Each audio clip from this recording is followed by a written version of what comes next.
አበ ሕጻጽ ጥሜትን ሞትን የለን ክብል መንግስት ኢትዮጵያ ከሄዱም ጀነራል ሳሞራ ዩኑስ ድማ አበ ትግራይ በጀነራላትን ውድብ ህወሓትን ፈኸራታት ይስማዕ ምህላው እዚ ድማ ህዝብ ትግራይ ዘይቅበሉ ክብል ገሊጾሎም መንግስት ኢትዮጵያ አብ ሕጻጽ ይኹን ካልኦት ማእከላት ንዝርከቡ ተመዛበልቲ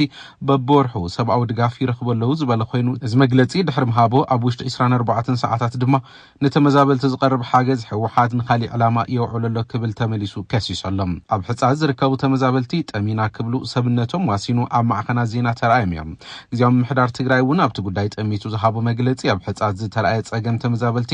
አብ ካልኦት ከባቢታት ትግራይ ተመዛቢሎም ዝርከቡ ተጋሩውን ዘጋጠመ እዩ አብ መንግስቲ ፌደራል ብሚኒስትር ደረጃ ስልጣን ዘለዎም አባላት ዝሓዘ ውድብ ስምረቱን አብ ጉዳይ ሕጻጽ ዘውዝኦ መግለጺ አብ ሚድያ ተኸዊሉ ዓለም ከይሪኦን ከይሰምዖን ስለዝተገበረ እንተዘይኮይኑ አብ ካልኦት ከባቢታት ዘለው ተመዛበልትናን ስደተኛታትናን እውን አብ መሰል ስቃይን ሞትን ከም ዘለው ዘጠራጥረ ይኮነን ክብል አብ ጉዳይ ሕጻጽ ጠሚቱ ዘውጽኦ መግለጺ አመላኺት እዩ ክቡራት ተኸታተልቲ ላንዳ ሪፖርት ንሎሚ አብ ጉዳይ ጥሜትን ተመዛበልትን ብወገን መንግስት ፌደራልን ደገፍቱን ዝተዋሃበ ሪቶ ጠሚቱ ሒዝናልኩም ቀሪብና ኣለና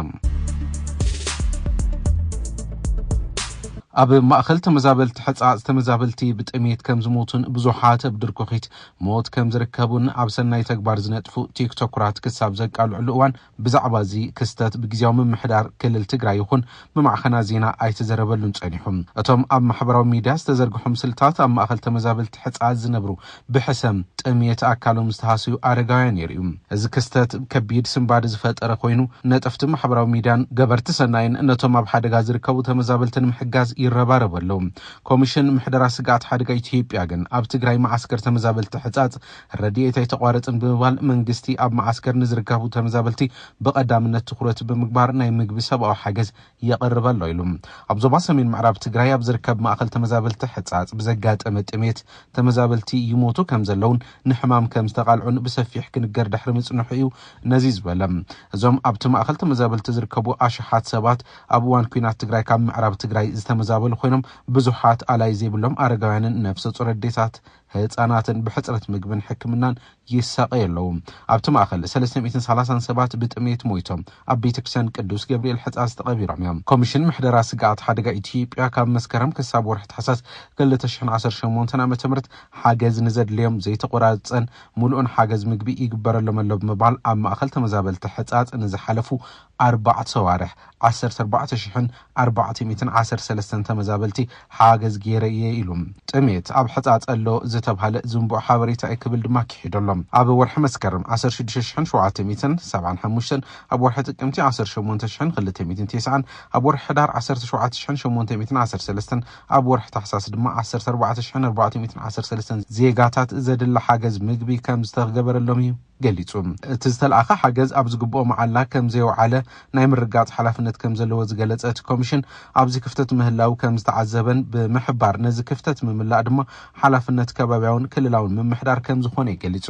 ማሕበራዊ መራኸቢ ምጥቃም ነቶም ዝተጸገሙን ምሕጋዝ ተገበረ ምንቅስቃስ ከም ዘይሕጎሱ ዘመላኸተ መንግስቲ ኢትዮጵያ እቲ ምትኻብ ሃፍቲ ንጽጉማት ሕጻጽ ደው ክብል ከም ዘለዎ ክገልጽ ተራዩ ዶክተር ሽፈራው ተክለማርያም ኣብዋን ኢህወደግ ዝተፈላለዩ ጽፍሒ ስልጣን ዝነበረ ኣብ ስርዓት ብልጽግና ድማ ኮሚሽን ምሕደራ ሓደጋ ስጋት እዩ ንናይ ቀደም ብጾቱን ሓለፍቱን መራሕቲ ህወሓት ጨካናትን ብጸገም ህዝቢ ዝንግዱ ገይሩ ገሊጽዎም ኣሎም እቲ ኮሚሽነር ኣቀዲሙ ብቅድሚ ትማሊ ብዝመርሖ ትካል ሽም ኣብ ዘውጽኦ መግለጺ ኣብ ሕጻጽ ጥሜት የለን እኹል ምግቢ ይበጽሐሎ ዝበለ ኮይኑ 24 ሰዓት ብዘይመልአ ድማ ባዕሉ ኣብ ኣገልግሎት ዜና ኢትዮጵያ ቀሪቡ ህወሓት ህዝቢ ጥሚኡ ንፖለቲካ ይጥቀመሉ ክብል ተሰሚዑ ኣሎም ትህነግ እናበለን ህወሓት ጸዋዕቲ ኮሚሽነር ህወሓት ንህዝቢ ብጥሜት ብምቕጻዕ ከም ፖለቲካዊ መሳርሒ ናይ ምጥቃም ተግባሩ ዳግማይ ኣብ ልዕሊ ህዝቢ ትግራይ የርእየሎ ኢሉ መንግስቲ ፌደራል ኣብ ክልል ትግራይ ማእከላት መዕቆብን ብመርሃ ግብሪ ልምዓታዊ ሴፍትኔት ንዘቕርቦ ሰብኣዊ ድጋፍ ንዝተበገሰሉ ዕላማ ንኸይውዕል እናገበረ ከም ዝርከብ ሕጻጽ ከም ሓደ መርኣያ ክብል እኹል ሓገዝ ይቐርበሉ ንዝበሎ ተመዛባሊ ተመሊሱ ፖለቲካ ይንገደሉ ክብል ናይ ባዕሉ ፖለቲካ መጽዋት ጀሚረሎ መንግስቲ ፌደራል ከሕጻጽ ጊዜያዊ መጠለያ ጣቢያም ይሁን ሌሎች መጠለያ ጣቢያዎች ላይ ተመሳሳይ ችግር አለ ብሎ ካለ ስለዚህ የሄደው ሰብአዊ ድጋፍ እየተደ ማለት ይሄ የሰብአዊ ድጋፍ መጠኑ ሳይንሳዊ በሆነ ዓለም አቀፋዊ በሆነ መስፈርት ተረጋግጦ የሚሰራጭ ነው የሚሄደውን ሰብአዊ ድጋፍ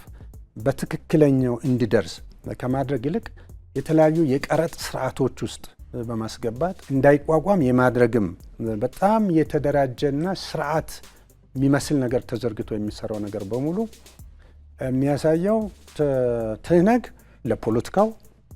ለራሱ የፖለቲካ መዳረሻ ለሚላላካቸውና በመላላክ ሊያተርፍ ለሚፈልጋቸው ነገሮች ሟች እንደሆነ ነው የሚያሳየው። ይህ ደግሞ ዛሬ የተፈጠረ ትላንት የሚል ሳይሆን እድሜውና ታሪኩን በሙሉ ለሚመረምር ሰው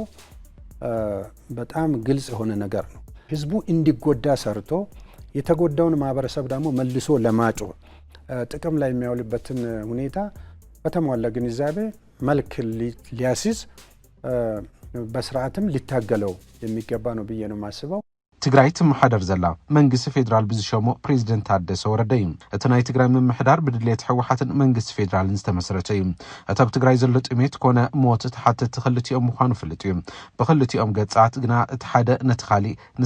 ንስኻ ኢኻ በደለኛ ብምባል ነንባዕሎም ክወቃቀሱ ይረኣዩ። ዶክተር ሽፈራው ሕወሓት ትኩረት ዓለም ለኸ ማሕበረሰብ ንምስሓብ ኣብ መዕቆቢ ማእከላት ተመዛበልትን ዝርከቡ ወገናት ዝቐርብ ሰብኣዊ ድጋፍ ብምምንጣል ድራማዊ ፕሮፓጋንዳ እናጋወሐ ዝርከብ ክብል ከሲስዮም ጆሮ ይስባል የሚሉ አጀንዳዎችን ማስተጋባት የተለመደ ነው። በተሟላ ግንዛቤ ሁሉም ሰው ሁሉም አካል በውስጥም በውጭም ያለ አካል እንን ጉዳይ ተገንዝቦ ትህነግን እረፍ፣ ከዚህ ውጣ፣ ሰብአዊነትን አስቀድም፣ ፖለቲካውን ቀጥለት ይመጣበታል፣ በሰለጠነ መንገድ ዲሞክራሲያዊ ስርዓቱን ተከትሎ አሰራርን ተከትሎ የምርጫ ህጎችን ተከትሎ የሚሰራቸውን ነገሮች ሊሰራ ሲችል ሂሳቡን በሌላ በኩል ለማስላት እንዳይንቀሳቀስ ሁሉም የድርሻውን ሊወጣ ይገባል። ባለፉት ከዓመትም ሌሎችም ጊዜያት ድረስ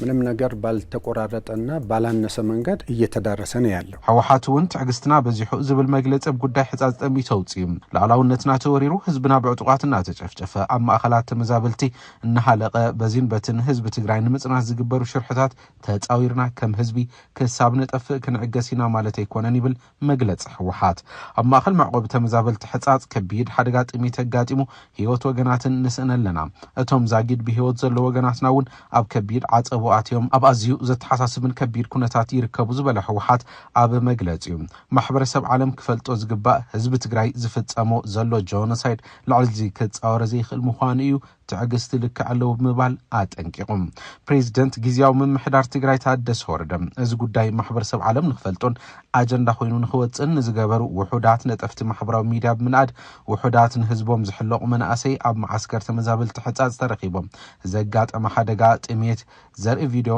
ምስ ዘርግሑ ዝረኣየ ህዝቢ ድማ ንዘካየዶ ዘሎ ድጋፍ የመስግን ኢሉ ነዚ ኩነታት ወይ ኣብቲ ሕጻጽ ዘሎ ነገር ዝተረአየ ሽግር ኣመልኪቶም ናብ ሚድያ ዘቃልሑ ኣካላት ወይም ውልቀ ሰባት ወይም ዝኾኑ ናይ ሚድያ ሰባት ዝገብርዎ ስራሕ ብጣዕሚ ጽቡቕ እዩ። ተነኣሰ ከም ኣጀንዳ ኣብ ኩላ ብሃገር ይኹን ብትግራይ ደረጃ መላእ ዜጋውን ኣጀንዳ ክኾን ኣኽኢሎም ኣለዉ። ዶክተር ሽፈራው ተክለማርያም ግና እታ ማሕበራዊ መራኸቦ ዝግበር ዘሎ ጎስጓስ ብሕጊ ዝሕትት እዩ ክብል እዩ አጠንቂቁም። አዲስ በጸደቀው በአደጋ ስጋት ስራ አመራር አዋጃችን ላይ ፍላጎቶችን በማናር ሰብአዊ ድጋፍ ፍላጎቶችን ማለት ነው የሌሉ ፍላጎቶችን በመፍጠር ባልተገባና በተሳሳተ ሁኔታ የሚሄድ ተቋም ግለሰብ አካል ካለ በሕግ ይጠየቃል። በእነዚህ ጉዳዮች ላይ የተሳተፉ ወር የሚሳተፉ አካላት ከሚመለከተው የአደጋ ስጋት ስራ አመራር ኮሚሽን መንግስትን ወክሎ ማለት ነው በሚያደርገው ጥሪ የሚሳተፉ ከሆነ ለዚሁ በተዘረጋው አሰራር መሰረት በአሰራሩ ውስጥ ይሳተፋሉ ማለት የአካውንት ስርዓቱ አለ። የተቸገረውን የምንለይበት ስርዓት አለ። የምንለይበት ስርዓት በፌደራልም ከክልሎችም ጋር አብረን የምንሰራው ስራ አለ። ከዛ በወጣና ባፈነገጠ መንገድ በተለያዩ መንገዶች በግል ሴክተር ሊሆን ይችላል፣ በማህበራት ሊሆን ይችላል፣ በግለሰቦች ሊሆን ይችላል፣ በቲክቶክ በዩቲዩብ በምን የሚሄደው አካሄድ ተቀባይነት የለውም።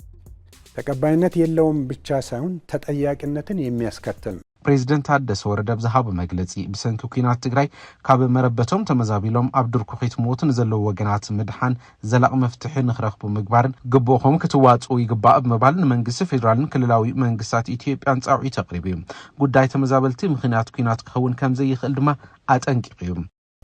እዚኦም ሒዝካ ሰላም ዝበሃል ነገር የለን። እዚኦም ምምላስ ሓደ ዓብይ ስቴፕ ሓደ ዓብይ ስጉምቲ ንዘለዓ ሰላም እዩ።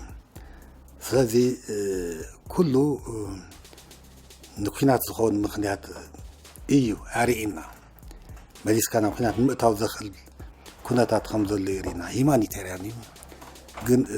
እዚ ናይ ሰብኣዊ ክራይሲስ ቀልጢፉ ናብ ናይ ሴኩሪቲ ክራይሲስ ናብ ናይ ድሕነት ቁሉላ እውን ክወስደና ዝኽእል እዩ። ንትግራይ ጥራሕ ኣይኮነን ንጠቕላላት ዞባና እውን ማለት እዩ። ስለዚ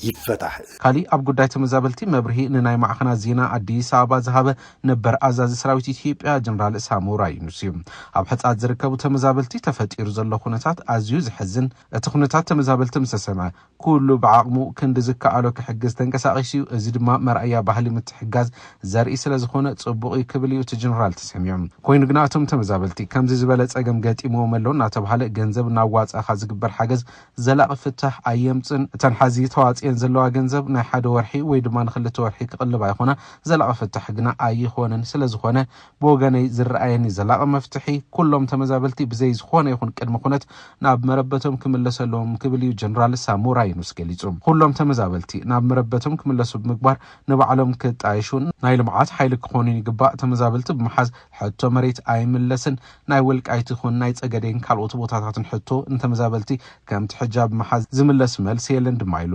ጀነራል ሳሞራ ናይ ግዝኣት ጉዳይ ብመሰረት ስምምዕነት ፕሪቶሪያ ብዘተን ምርዳእን ክፍጸም ይግባእ። ተመዛበልቲ ከምቲ ሕጃብ ጌርካ ብምሓዝን ግና መሬት ምምላስ ኣይከኣልን ኣይግባእን ብሰብኣውነት እንተነሓስቦ ድማ ልክዕ ኣይኮነን ክንምለስ ኢና ዝበሉ ተመዛበልቲ ከም ዘለው ዝፍለጥ እዩ። ከምቲ ናይ ሕጻት ዝበለ ተመሳሳሊ ጸገም ከይፍጠር እቶም ተመዛበልቲ ሙሉእ ብሙሉእ ናብ መረበቶም ክምለሱ ክንረባረብ ይግባእና ክብል እዩ ጀነራል ሳሞራ ዩኑስ ገለጸ።